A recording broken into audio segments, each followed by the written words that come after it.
Family forgot my birthday for the 5th year in a row. So yesterday at Golden Sister's big party I did this and they will never forget, and today my phone is ringing off the hook. For 5 years, my birthday came and went like clockwork, but for my family, it was just another day. No phone calls, no texts, no cake, no happy birthday posts on Facebook. Nothing. I don't think they ever forgot. It was more deliberate than that, a quiet decision to erase me from their lives. It all started when my sister Lily's life fell apart. Her husband left her when their second child was just a baby, and she spiraled downward. She leaned heavily on her family, especially me. I don't blame her for needing help. I mean, what sibling wouldn't want to step in?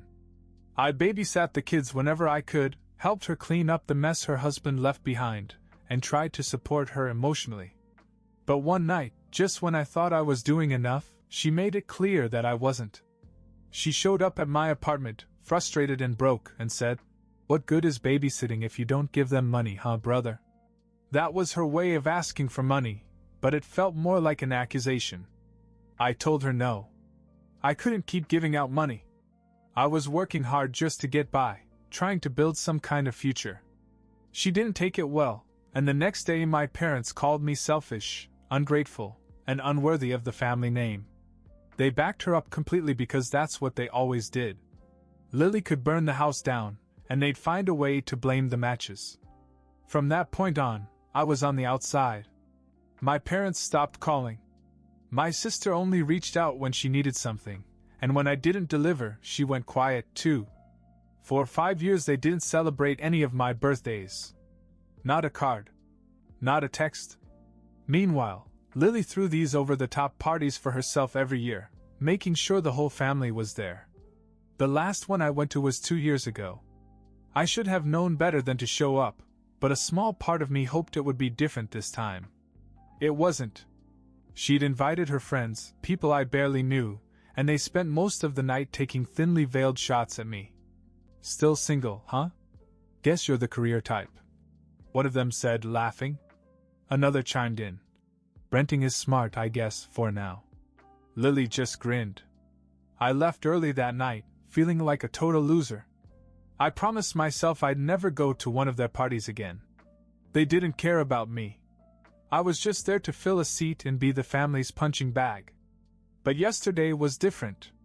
Yesterday, I walked into Lily's big Golden Sister 30th birthday party with a secret that none of them saw coming. When Lily's invitation arrived a month ago, I almost threw it in the trash without opening it. I told myself after the last party that I was done with her and the rest of the family. But curiosity got the better of me and I opened the gold-trimmed envelope. Inside was a handwritten note dripping with fake enthusiasm. "Hi bro. I'm throwing a huge party for my 30th birthday. It's gonna be the event of the year. You have to come. Family's important, right? Love, Lily." I knew exactly what that was. Lily didn't want me there because she missed me or wanted to make amends. She just needed a larger audience. She probably told her friends some new, exaggerated story about my failure, and couldn't resist the opportunity to parade me around for laughs. At first I wanted to ignore it. What was the point? But something had changed in my life recently, something Lily and the rest of my family didn't know about. My grandfather, the one person in my family who'd stood by me through everything, had died 6 months earlier.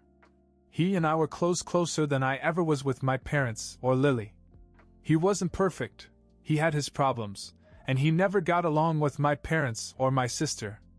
I never knew the full story of their falling out, but it was bad enough that they didn't even go to his funeral. Before he died, he told me something that left me speechless. While everyone else in the family had written him off, he'd been quietly saving for decades. He wanted to leave something for someone he trusted. And that someone was me. He gave me $250,000. Not in a will or anything formal, he'd given it to me directly, saying he didn't want any fights when he died. "You've been good to me," he said. "Use this to build the life you want. Don't tell them.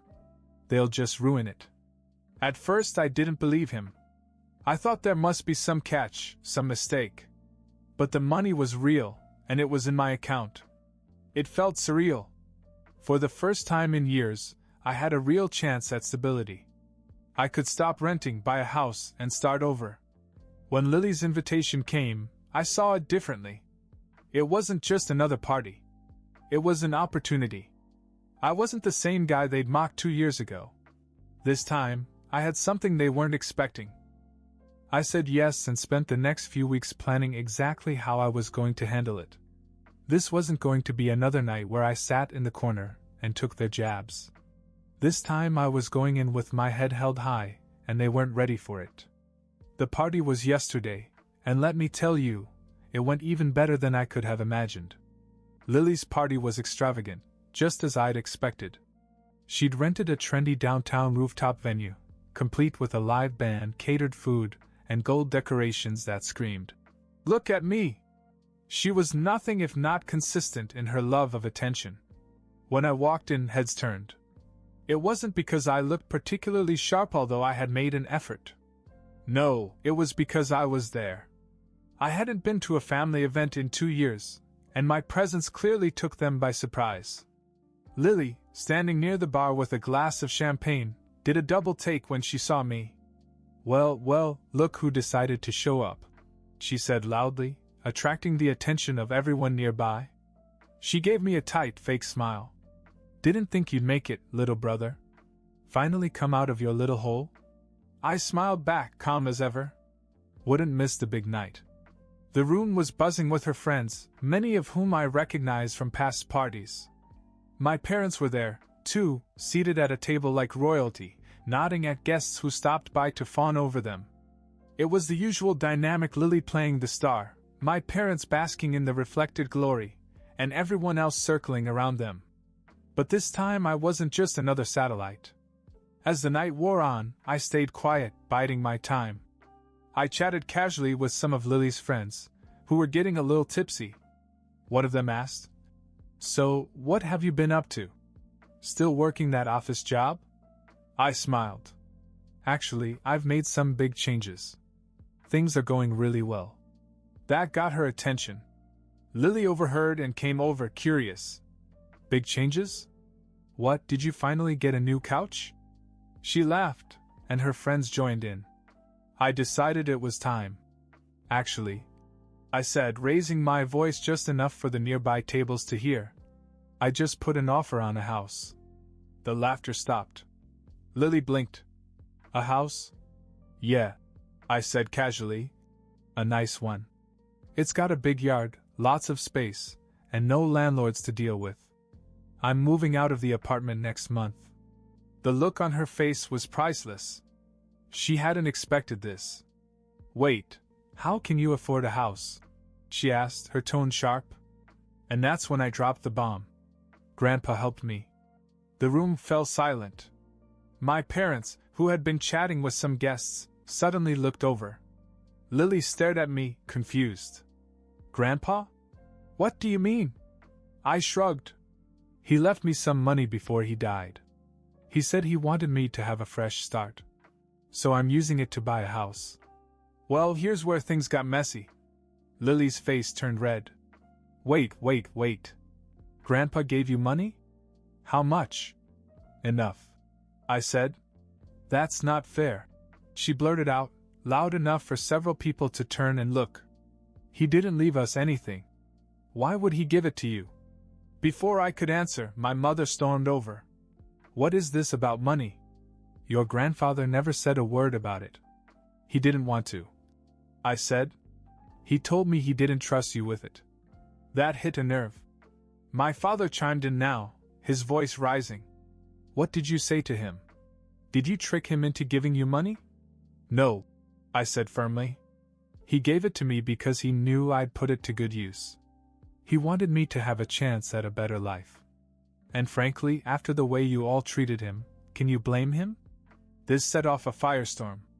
Lily started screaming about how unfair it was and demanded to know how much he'd given me. My mom was practically shaking, accusing me of keeping secrets. My dad looked like he was about to explode. But then Lily hit me with the real kicker.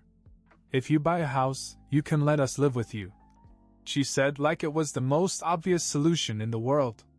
Me and the kids, we could move in, and you could help us get back on our feet. That's what family does. I laughed. I couldn't help it. No, Lily. That's not going to happen. She looked stunned. What do you mean, no? You have all this money now, and you're just going to let us struggle? Exactly, I said. Because that's all you've done for me these past few years. Struggle on your own. I'm finally doing well, and I'm not going to let you drag me down again. My father lost it. Get out, he yelled. If you're not going to help this family, you don't deserve to be here. I didn't argue. I grabbed my coat and left, but not before turning to Lily one last time. You're going to remember this birthday for a long time, aren't you? When I got home, my phone began to explode with calls and texts. They weren't apologies, of course. Just more screaming, more accusations, more guilt. I ignored every one of them. But here's the kicker, the night didn't end there. This morning, something completely unexpected happened. This morning I woke up to the sound of my phone buzzing nonstop. Calls, texts, voicemails, it was relentless. I was expecting more guilt from my family, but when I glanced at the notifications, I saw something that stopped me in my tracks. Lily had posted about the party on social media. She wasn't being subtle either. Last night was supposed to be about celebrating my 30th birthday, but my selfish brother decided to ruin it by bragging about how he stole Grandpa's money and refused to help his family. Some people don't know the meaning of family. The comments came fast. Her friends, of course, chimed in with things like, "What a jerk," and "How could he do that to you?" But then something unexpected happened. A few people who knew my grandfather, people who'd been around the family for years, also started commenting. One of them wrote, "Didn't your grandfather cut you and your parents off for a reason? Maybe you should think about why he gave the money to your brother instead of one of you." Another chimed in, "Wasn't there a whole thing years ago about how you and your parents treated him? Maybe he didn't trust you with his money." I couldn't help but smile. Lily had opened a can of worms she clearly wasn't prepared to deal with. People started digging into old family drama, and I didn't have to say a word. Then came the first real twist of the day. Around noon, I received a phone call from an unknown number. I don't usually answer them, but curiosity got the better of me. "Hello? Is this Mark? I'm an attorney representing someone you might know." That's how I found out that my grandfather had left me something else, a letter, sealed and delivered by his lawyer months after his death. The lawyer apologized for the delay and explained that there had been some legal hurdles, but now the letter was ready for me to pick up. I drove to the office, my heart pounding the whole way. What could he have left for me that I didn't already know about? When I got there, the lawyer handed me an envelope, old and slightly yellowed. I opened it carefully, and inside was a handwritten note from Grandpa. "Mark, if you're reading this, it means you've probably faced some challenges with the family after I gave you the money. I hope you held up, because you earned every cent. But I wanted you to know something else, something that might make things a little easier for you to understand. Years ago, your parents and Lily did something that I could never forgive. They tried to have me declared mentally incompetent to take control of my finances. They wanted to put me in a home so they could access my savings. You were just a kid then, so I don't blame you for not knowing. But that's why I cut ties with them. You were always different, Mark. You visited me when no one else would. You listened to my stories, helped me with errands, and treated me like a person. That's why I trusted you. And now I trust you to use what I've given you wisely. Don't let them take anything else from you. With love, Grandpa." I sat there staring at the letter, stunned. It all made sense now, the icy tension between Grandpa and the rest of the family, the way they'd always acted like his money was rightfully theirs, and why he'd chosen me to carry on his legacy. When I got home, I saw that Lily's social media post had gone viral. Someone had posted a screenshot of the public court record showing the guardianship petition my parents and Lily had filed against Grandpa years ago. It was all out there now, and people weren't holding back in the comments. I thought that was the end of it, but then came the second twist. Around 5 p.m., there was a knock at my door. When I opened it, Lily was standing there, looking furious. But she wasn't alone, she had my parents with her. "We need to talk," she said, pushing past me into the apartment. I almost laughed at the audacity, but I stepped aside, curious to hear what they had to say. What they hit me with next was something I didn't see coming. "Grandpa's lawyer called us this afternoon," my father said, his tone tense. "Apparently there's more money." "What are you talking about?" I asked, genuinely confused. "Don't play dumb," Lily snapped. "The lawyer said there's a trust fund. Grandpa set it up years ago and the money is still there. It's not part of what he gave you, but we're all named in it. All 6 of us." This was news to me. I hadn't heard anything about a trust fund, but if Grandpa had set it up for all of us, it meant there was more at stake than I realized. "We have to figure out how to divide it up," my mother said. "And we're not going to let you take control of it like you did with the other money." I leaned against the door with my arms crossed. "If it's a trust fund, there's probably rules about how it's divided. You might want to talk to the lawyer about that." Lily's eyes narrowed. "You're not going to screw us out of this too, Mark? We're family." Then I decided to let her stew for a while. "We'll see," I said calmly, closing the door in their faces. Now I'm sitting here staring at Grandpa's letter, wondering what kind of storm is coming next. Whatever this trust fund is, it's about to throw another wrench into this already chaotic mess. And honestly, I'm ready for it. The next morning, I called Grandpa's attorney. I needed answers before my family dragged me into whatever mess they were planning. The lawyer, Mr. Carver, was calm and matter-of-fact, but what he told me blew my mind. The trust fund was real. Grandpa had set it up nearly 2 decades ago, and it was substantial, nearly $500,000. But there was a catch. The trust wasn't just sitting there waiting to be divided. Grandpa had attached conditions to it, and they were unconventional. "The trust is contingent on one specific condition being met," Mr. Carver explained. "The funds are only accessible if all the beneficiaries, your parents, your sister, and you agree to live together in the same house for 1 full year. No exceptions." I couldn't help but laugh out loud. He wanted us to live together? In the same house? For a year? "You've got to be kidding me." Mr. Carver chuckled. "Your grandfather had a sense of humor, I'll give him that. He said it was his way of forcing your family to come together. He told me, if they can't do it, they don't deserve the money." I could already imagine the chaos that would cause. There was no way my parents, Lily, and I could survive under the same roof for more than a week, let alone a year. Still, I thanked Mr. Carver for the information and hung up, knowing it was only a matter of time before my family tried to force me to go along with their plans. Sure enough, Lily showed up at my door that evening, dragging the kids behind her. She didn't bother with pleasantries. "Pack your things," she said. "We're all moving to Mom and Dad's house. Grandpa's trust fund isn't going to sit there while we fight about it." I stared at her like she'd lost her mind. "You can't be serious."